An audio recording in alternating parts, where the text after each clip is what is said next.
There are lots of people who would love to know what our secret sauce is. It's a lot of hard work is what it is. It's 55 years of thinking about how you do it better the next day, over and over and over again.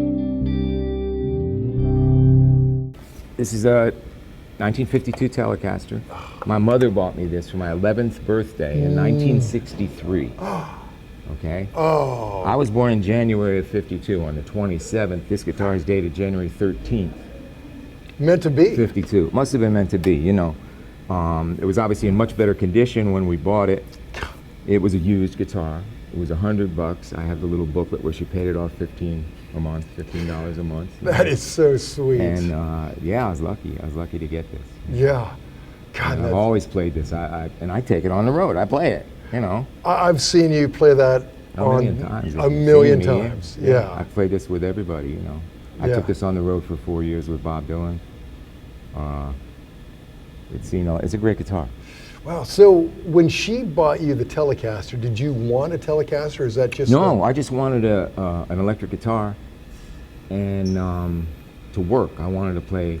I had gotten an offer to play with some people in Pennsylvania where I grew up, older people. Before that, I'd played acoustic, you know, with a couple of my friends, you know, my little friends at school and stuff. And then I got this offer to play. So we went down and we looked around, and they had what was probably a 59 345. Ooh. And the 345 was $200, and this was $100. So there was no doubt which guitar we were going to get. Obviously. You know? So we got this. And I'm glad, because I think if I'd have gotten the 345, I probably wouldn't have learned the way I did. Right, the Tele is such a part of your whole thing. It really man. is. You know, I'm just so comfortable when I got it. Yeah. You know. Yeah. Well, that's great to hear where it all started. Yeah. Too cool. Okay, so that's obviously your longtime number one. Yep. Now, what have you made any changes to this guitar over the years? I've had it refretted twice since I've owned it. I bet. But other than that, no. It's now it says Esquire on it, but it always had both pickups, which kind of mystified me for a long time. But then somebody pointed out to me that in the old catalogs, there was a little thing down at the bottom of the Esquire page that said, if you want, send us $15 and we'll send you the other pickup, or send your guitar back to us in Fullerton and we'll add the other pickup for $15 in shipping. So I figured that must have been what somebody did, because it's the pick guard's right, and it's a pickup from way back then, you know. And yeah, obviously somebody popped for the $15 upgrade. Somebody went that 15 and went for the Tele. Yeah, God. So that worked out good for me. Wow. Okay. Well, you can't get cooler than that. You started cool, got even cooler. So then, at some point, some years ago now, Fender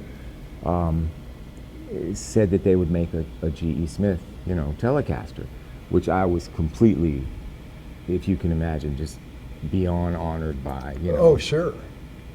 And I was there was a guy named Mike Eldred at that time that was there at Fender, and Mike and I were friends, and I think he probably instigated it. So we got that going, and my big thing was to have the pickup sunk directly into the body, screwed right to the body, like on this lap steel. Oh, right. The pickup underneath there is right into the wood. Yeah. You know, it's the same exact pickup, but I just wanted to give it a little more sound, a little more sustain, a little more fatness. Sure. And it really worked. And with Mike Eldred, we worked up some very specific sort of, I wanted, you know, pickups to be a certain reading, you know, 7.4 on the lead pickup and different things. Were you emulating your original one kind of in that stuff? My original one, and a 55 that I have that I really loved. It was like a combination of those two guitars, the 52 and the 55. And Fender made me a sort of a prototype. Mike had it made up, and man, it was great. It was perfect. And I said, yeah. And then they said, well, let's do some colors. So I said, could we do red and black too? You know, they were going to do like a white one, you know, like a good 55 white, you Yeah. know, a red one or a black one. Now, they asked me like how red. I said dark red, like my mom's lipstick in the 50s, you know. So they sent me this, and this was exactly right. But this was the only one they ever made that color. Really? Then they just went to like whatever red they use, whatever Sure. it's called, you know. Okay. And the neck was supposed to be a certain size, and the prototyping was kind of like that. And then when they started really coming out with the production ones, they were these big necks, which I like a big neck. And the neck I designed was a big neck, but it wasn't. So, and then the pickups were really random. It was whatever they. So at first I was a little bugged by that, you know, that the Yeah. guitar was coming out random. And I thought, but that's how they were in the 50s. Right. They were random. Oh, yeah, it's snowflakes. So I cooled Yeah. out about it, you know. And then after I thought about it a while, I think, I'm guessing again, but I think what happened was Eric Johnson had done his Stratocaster. Yeah. And I know Eric was very particular about what went into that guitar, and I think he drove him nuts. And I came along and started saying, well, I want this and I want that, and they're like, yeah, right. You know? And they just made whatever they wanted. But there are some really good, this is a great one, you know, a G. And this is just a neck, one of those big necks that they made, but it's really good. I had the finish taken off of it. Yeah, cool. So it And- felt and- like an old friend, yeah. Just so it's, you know, the finish, I don't like a new sticky finish. You Yeah. know, you want to be able to move around on it. Inlays are cool, too. So the inlays, you may recognize. Yeah. I didn't make none of this up. I just did what Leo did, you know? God, that's great, man. So that's how that happened. Oh, that is really clever. I did not put it together. Yeah. Okay, that's three really cool instruments. Let's see where And this is then- going. My good buddy Rick Kelly at Carmine Street Guitars in New York City, we used to sit around and talk about, you know, the very first prototype of Teles. You know, they made those pine bodies. I guess the story is Leo Fender and Doc Hoffman just went down to the lumber yard, bought some pine boards, came home, glued them together, and cut this shape out, you know, and put a maple neck on. So me and Rick used to talk about, wow, you know, if it was pine and a pine neck too, wouldn't that, you know, just like crazy talk. You know? And then he got this couple 100-year-old giant pine beams, roof beams, from a building in the Bowery in New York City, 165 Bowery, that had come out of the ceiling there.